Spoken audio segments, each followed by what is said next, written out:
Olá, viajantes. Bem-vindos ao Arquivo Secreto. Você já imaginou encontrar pistas de uma cidade perdida no coração da selva amazônica? Parecia impossível, mas arqueólogos desbravando o Alto Verde do Equador acabaram revelando exatamente isso. Estudiosos sempre pensaram na Amazônia pré-colombiana como um inferno verde, habitado apenas por tribos pequenas, até que, em 2020, uma pesquisa rompeu esse paradigma. Cita-se o fato de que pesquisas de várias nações, usando LIDAR, descobriram sob a floresta um extenso sistema de cidades com ruas retas e plazas. Essa rede urbana de 2.500 anos fascinou o mundo antigo. Pessoas apontaram uma nova tecnologia para a copa da floresta e ninguém imaginou que ela iria revelar. O aparelho não vê folhas, ele lê o solo sobre as árvores. E o que ele começou a mostrar foram linhas retas, praças quadradas, plataformas alinhadas, como se alguém tivesse desenhado ruas sobre o verde. Era como encontrar um mapa de uma cidade desenhada por baixo da mata. Essas marcas não são mero caminhos, são vestígios de organização. Os pesquisadores contaram pelo menos 20 centros urbanos conectados por estradas largas, algumas com mais de 30 metros de largura, e milhares de plataformas residenciais agrupadas em torno de praças. Quando traduzimos aquilo para números, estamos falando de milhares de construções em um território de centenas de quilômetros quadrados. Em outras palavras, não tribos isoladas, mas uma rede urbana antiga. Como isso ficou escondido por tanto tempo, sem ninguém conseguir achar? Simples e cruel. A floresta é uma máquina de apagar, matar. Árvores, folhas, raízes, tudo se fecha e cobre o trabalho de gerações. O que parecia uma paisagem intocada era, na verdade, uma camada histórica soterrada.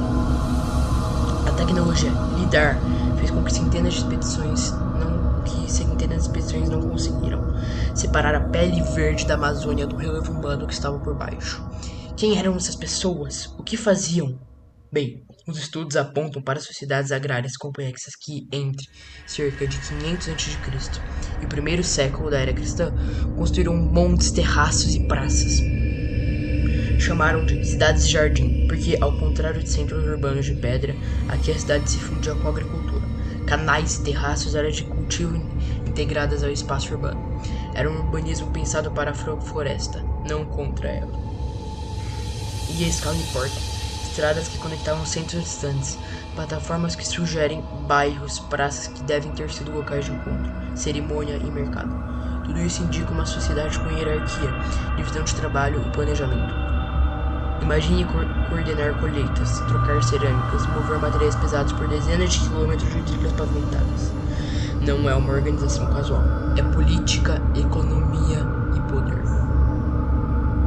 Mas como e por que essa civilização desapareceu na memória? Não existe uma resposta única. Várias hipóteses.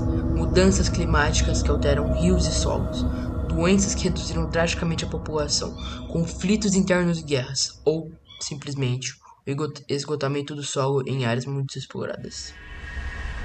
Também pode ter havido um processo gradual de migração e reconfiguração social, cidades que foram abandonadas à medida que novas rotas e alianças surgiam. Há ainda algo mais perturbador, a própria noção de desaparecimento. Quando uma cidade é engolida pela floresta, não apenas física a perda, é cultural, sem registros escritos em grande escala, sem pedra que perdure, a memória coletiva se dissipa em gerações. O que resta são lendas, traços no solo, ocasionalmente fragmentos de cerâmica.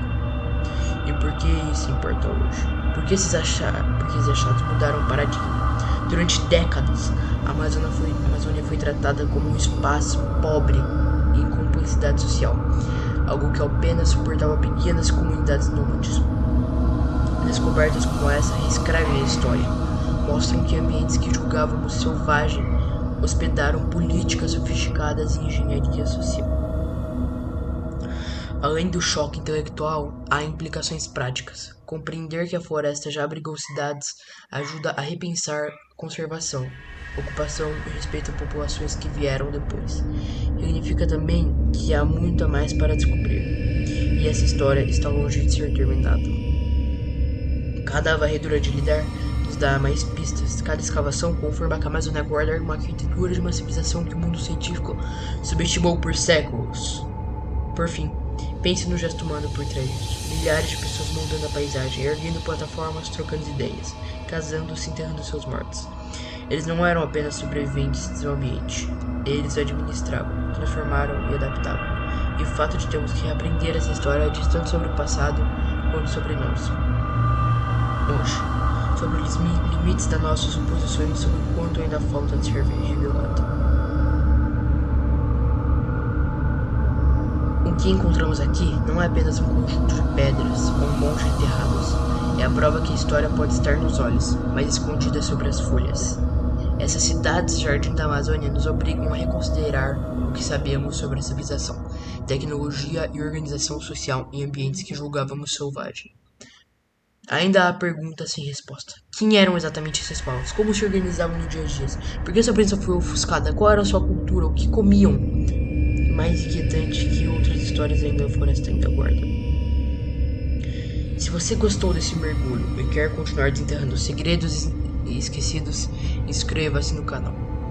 No próximo vídeo, vamos escolher um desses centros e reconstruir a vida cotidiana ali, das plantações aos rituais, passando pelo comércio das contradições políticas. Prometo, vamos direto à evidência, ciência e sensacionalismo. E para fechar, a história não é uma linha contínua e polida. É feita de camadas, esquecimentos e redescobertas. E cada vez que iluminamos uma dessas camadas, o passado olha de volta e nos desafia a reescrever o presente.